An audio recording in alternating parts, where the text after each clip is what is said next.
August, the temperature was 59 degrees and the relative humidity 29%. The wind variable at 3 miles an hour.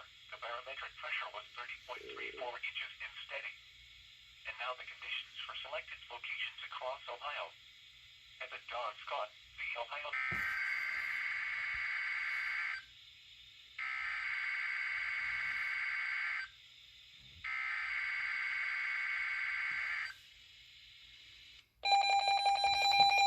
Oh dang, I haven't had them do this in a while.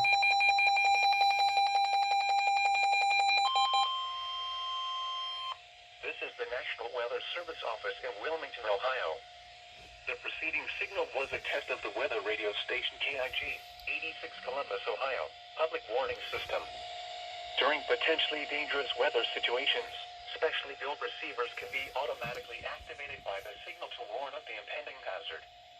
Tests of the signal and receiver's performance are normally conducted by the National Weather Service between 11 a.m. and noon each Wednesday. If there is a threat of severe weather, the test will be postponed to the next available good weather day. Reception of this broadcast, and especially the warning alarm tone, will vary at any given location. This variability, normally more noticeable at greater distances from the transmitter, can occur even though you are using a good quality receiver in good working order. The warning alarm tone will be activated for hazardous watches and warnings for the following counties: Champaign, Clark, Delaware, Fairfield, Fayette, Franklin, Greene, Hocking, Knox, Licking, Madison, Marion, Marl, Muskingum, Perry, Pickaway, and Union.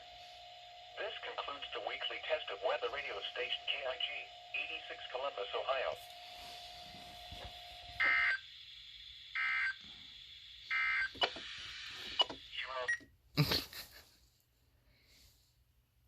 I haven't heard a 12-250 and a 12-249 go off like that in months.